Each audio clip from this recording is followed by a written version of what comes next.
بسم اللہ الرحمن الرحیم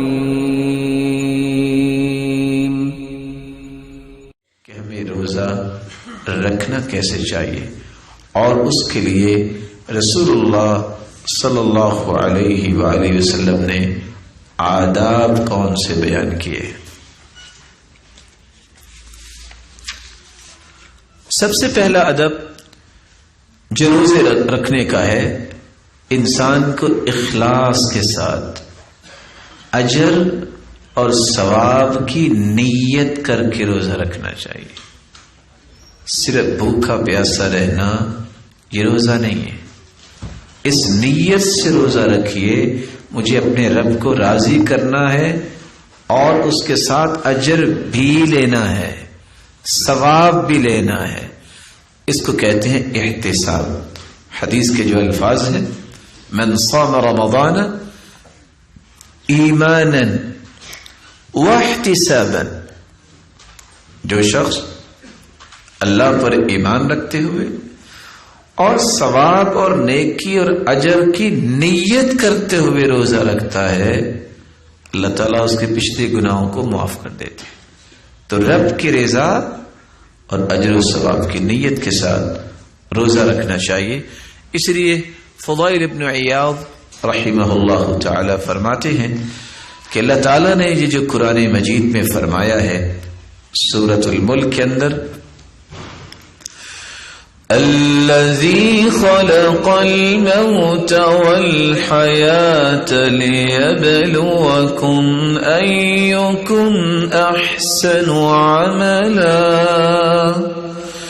وهو العزیز الغفور۔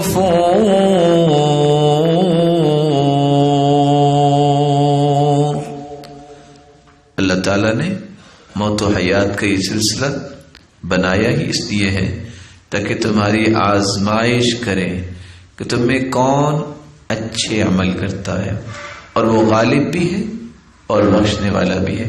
یہاں ایک لفظ ہے احسن عملا، اس کی تفسیر کرتے ہوئے فضائل ابن عیاض کہتے ہیں اخلصه واصوب۔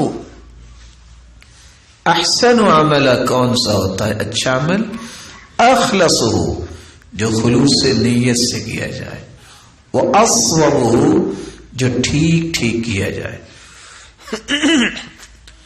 فإنه إذا كان خالصا، کیونکہ اگر ایک چیز خلوص نیت سے بھی کی جائے، وَلَمْ يَكُنْ صَوَابًا، اور وہ سنت کے مطابق ٹھیک ٹھیک نہ کی جائے، لم يقبل، تو اخلاص ہونے کے باوجود بھی وہ عمل قبول نہیں ہوتا، کیونکہ وہ سنت کے مطابق نہیں ہے۔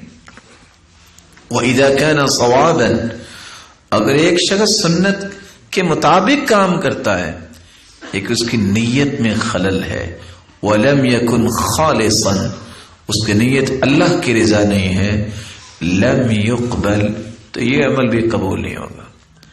پہلا عمل اس لیے قبول نہیں، سنت کے مطابق نہیں، دوسرا عمل اس لیے قبول نہیں، یہ اللہ کی رضا کے لیے نہیں، حَتَّى يَكُونَ خَالِصًا، جب تک وہ خالص نہیں ہو جاتا۔ وَالْخَالِص إِذَا كَانَ لِلَّهِ، اور خالص اس کو کہتے ہیں جو اللہ کے لیے کیا جائے۔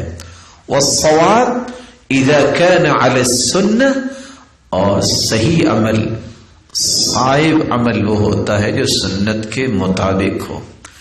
یہاں رک کے میں ایک بات کہنا چاہوں گا جو میری اور آپ کی زندگی کے لیے بڑی ضروری ہے۔ آپ کو اگر کوئی ایسا شخص نظر آئے جو قرآن کا بھی حافظ ہے اور کتب ستہ کا بھی حافظ ہے، جس کو صحاح ستہ لوگ کہتے ہیں، اور دنیا کی سب سے بڑی ڈگری بھی اس کے پاس ہو، اگر یہ شخص بھی سنت کے مخالف کام کرتا ہے تو عمل اس کا بھی قبول نہیں ہوگا، اس کی بھی بات کو نہیں مانا جائے گا جو اللہ کے رسول کے مخالف ہوگی۔ اور یہاں میں ایک اور بات بھی ساتھ ملا دوں، اگر – 'دنیا جہان کا عابد اور زاہد پورے قرآن کا بھی حافظ ہے بشمول اس کی قراءات کے، اور جتنی حدیثیں ہیں سب کا حافظ ہے۔ اگر وہ اپنی خواہش اور اپنی رائے سے نیکی کا کام کرتا ہے، خواہ وہ اپنی رائے اور خواہش سے صحیح کام بھی کرے، وہ بھی قبول نہیں ہے، کیونکہ وہ سنت کے مطابق نہیں کر رہا، وہ یہ سمجھ کے نہیں کر رہا ہے کہ اللہ کے رسول نے کیا ہے۔ جب تک وہ یہ نہیں سمجھے گا میں یہ عمل اس لیے کر رہا ہوں اللہ کے رسول نے کیا ہے، پھر یہ قبول ہوگا۔ بصورت دیگر اتنا بڑا لائق و فائق انسان خواہ وہ صحیح کام بھی کرتا ہے اپنی مرضی سے، تو اس کی مرضی ہونے کی وجہ سے وہ کام اس کا مردود ہو جائے گا۔ اسے یہ نیت کر کے کرنا چاہیے یہ رب کے لیے ہے اور اس لیے ہے کہ اللہ کے رسول کا حکم ہے، اس لیے ہے کہ اللہ کے رسول نے خود یہ عمل کیا ہے، اس لیے ہے کہ آپ کے سامنے یہ کام کیا اگر آپ نے کہا کرنا چاہیے، اور میں اس لیے یہ کام نہیں کر رہا کیونکہ اللہ کے رسول نے اس سے روک دیا ہے۔ جب تک یہ ثواب کام نہیں کرتا، اور ثواب اس کو کہتے ہیں جو سنت کے مطابق ہوتا ہے، اس وقت تک اس کا یہ عمل اللہ کے ہاں قابل قبول نہیں ہوتا۔